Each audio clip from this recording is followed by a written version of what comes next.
नमस्कार, कसे आहात सगळे? मजेत ना? असायलाच हवं. तर आज मी तुम्हाला दाखवणार आहे छोले. तर छोल्यासाठी आपल्याला काय काय साहित्य लागणार आहे ते सर्वप्रथम पाहूया. हे बघा, हे मी तुम्हाला दाखवत आहे. हा मी कोथिंबीर चिरून घेतली आहे, टॅमॅटो चिरून घेतला आहे, एक हिरवी मिरची चिरून घेतली आहे आणि 4-5 लसूण पाकळ्या घेतल्या आहेत आणि एक मोठा कांदा घेतला आहे.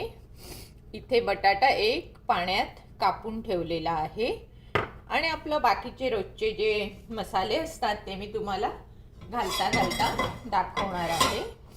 तर आता सर्वप्रथम मी इथे एक कुकर ठेवत आहे. तुमच्याकडे कुकर नसेल तर तुम्ही छोटं एक भांडंही घेऊ शकता. पण चण्याची उसळ जेव्हा बनवायची असेल तर शक्यतो कुकरमध्येच बनवा, म्हणजे डिरेक्टली त्याच्यातच होऊन जातं. पुन्हा तुम्हाला कुकर लावायची गरज नाही भासत. आता याच्यामध्ये साधारण तुमचे चणे किती असतील त्या हिशोबाप्रमाणे तुम्ही याच्यात तेल घाला. तेल घालून झाल्यावर तेल जरा तापायची वाट बघायची.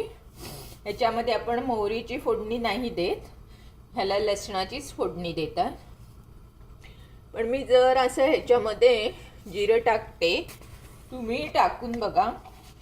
आणि जिरं आता मी थोडं तेल तापायची वाट बघते. हे बघा, आता तेल तापलेलं आहे. जिरं फुललं की तेल तापलं असं समजायचं, म्हणून मी थोडं जिरं टाकून बघितलं, म्हणजे आपल्याला तेल तापलंय की नाही हे कळू शकतं.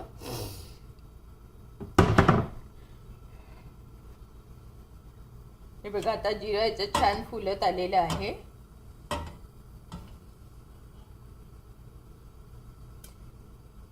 जिरं छान फुललेलं आहे. तर अशा वेळेस काय करायचं, आता आपण सर्वप्रथम लसूण टाकून घ्यायची आणि लसूण चांगली गुलाबी, बघा तडतड तडतड वाजते लसूण, चांगली गुलाबी होईपर्यंत तिला तेलात ठेवायची मस्तपैकी. ही बघा मस्त फुटते आहे, तेलही छान तापलेलं आहे, त्यामुळे तिला छान गुलाबी कलर येत आहे.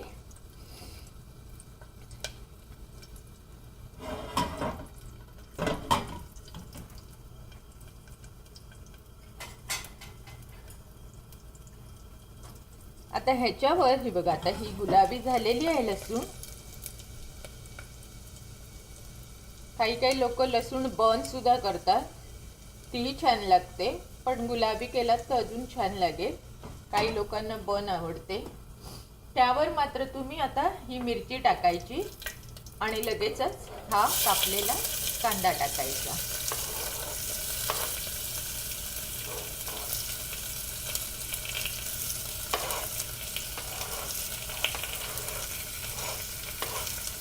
हा कापलेला मी कांदा टाकला आणि जरासं असं ढवळून घेतलं.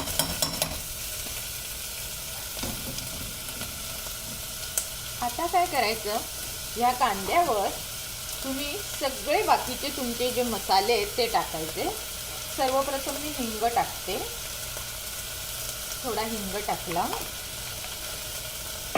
त्यानंतर मी थोडी हळद टाकली.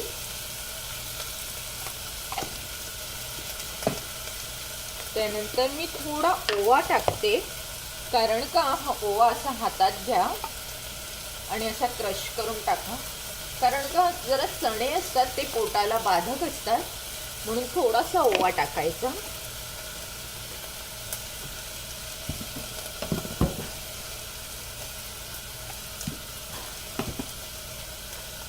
नंतर आपला हा मालवणी मसाला थोडा टाका. त्यानंतर तुम्ही गरम मसाला टाकू शकता, धणे जिरे पूड टाकू शकता. थोडं थोडं टाकायचं, जास्त नाही टाकायचं. थोडा गरम मसाला,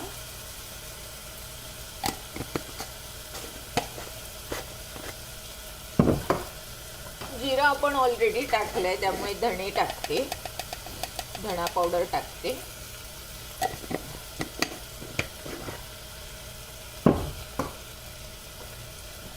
थोडा हवा तर गोडा मसाला हा बादशाचा थोडासा टाकायचा.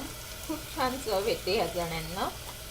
जरा आंबट गोड तिखट अशी भाजी झाली की कुठच्याही पदार्थाला छान चवच येते. हे काही मला तुम्हाला वेगळं सांगायला नको. मग ही आलं मिरचीची पेस्ट, लसूणची थोडी पेस्ट टाकते कारण लसूण आपण ऑलरेडी टाकलेली आहे. फक्त जराशासाठी मी टाकत आहे. आणि आता माझ्याकडे एक सिक्रेट इन्ग्रेडियंट्स आहे. ही कैरीची चटणी आहे, ती मी थोडी टाकते म्हणजे आंबट छान, आणि त्याच्यात खोबरं पण असतं तर तेही वाटलं जातं. जरा जाडसर होतो रस्सा, म्हणून मी ही आयडिया करते. आणि सगळ्यात शेवटी आपलं हे नमक, जीवनाचं सार, हे टाकायचं. जरा चण्याला लागेल इथपर्यंत टाकायचं आणि हे छानपैकी असं ढवळून घ्यायचं. मस्त सुगंध सुटलेला आहे. आपले मालवणी मसाले, आपले इंडियन मसाले, मालवणी म्हणण्यापेक्षा इंडियन मसाले जेवढे सुंदर असतात त्याचा जो स्वाद असतो तो छान एकदम. आता याच्यावर काय करते मी, ही बघा, इथे मी मगाशी तुम्हाला दाखवल्याप्रमाणे मी हे चणे इथे ठेवते म्हणजे मग तुम्हाला मला दाखवता येईल.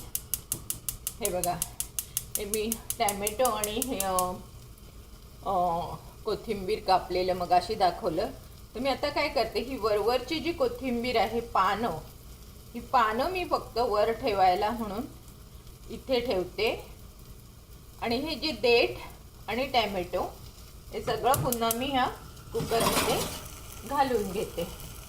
हे बघा, हे जे देठ आणि टॅमॅटो मी म्हटलं तुम्हाला, ते मी हे सगळं या कुकरमध्ये घालून घेते. आणि थोडीशी कोथिंबीर मी वर घालायला ठेवली.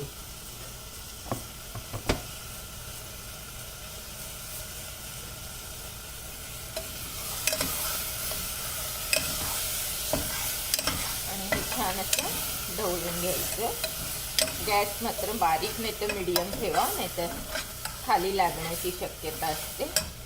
आता हा एक बटाटा मी इथे पाण्यात घालून ठेवलेला, साधारण अशा फोडी करा. साल हवं तर ठेवा, नाही तर काढून टाका. तोही टाकायचा.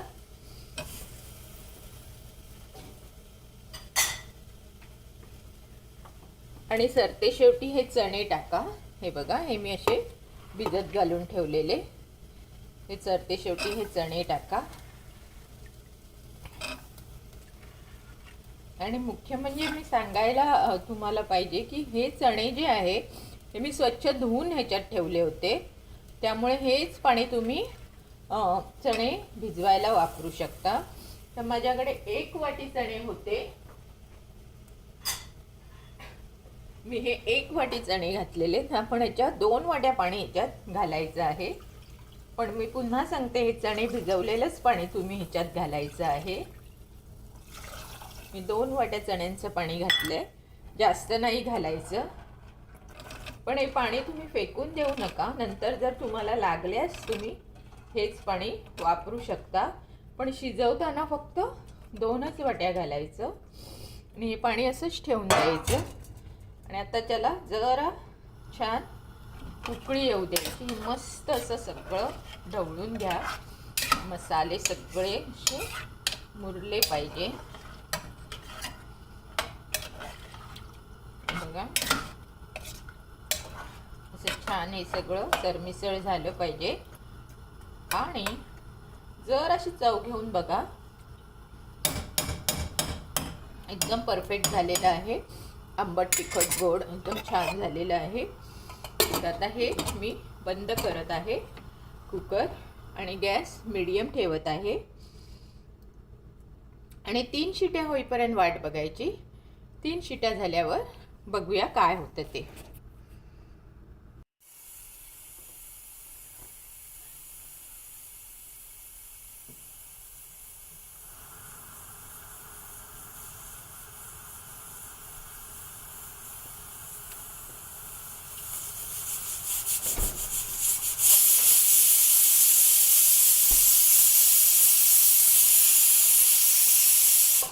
तर हे पहिलं असं आपल्या ह्या अशा प्रकारे 4 शिट्या आता झालेल्या आहेत. 4 शिट्या तुम्हाला करायच्या आहेत. पण आता घाई नाही करायची. आता हा उघडायचा नाही. हा पूर्ण शांत झाल्यावर मग उघडायचा आहे. मग मी तुम्हाला दाखवणार आहे की काय झालं आहे ते. तर आता मी हा गॅस बंद करत आहे आणि थंड झाल्यावर तुम्हाला दाखवते. हे बघा, आता 3-4 शिट्यांनंतर हा कुकर आपला थंड झालाय. मी वाफ काढून टाकत आहे आणि आता ही उघडत आहे. मस्त वाफ येत आहे बघा. आहा हा हा, काय सुगंध सुटला आहे आणि चांगला रस झालेला आहे ह्याच्यात. आणि जर तुम्हाला ही ग्रेव्ही अजून थिक हवी असेल तर तुम्ही हे चणे असे मिक्सरमध्ये वाटून घेऊ शकता.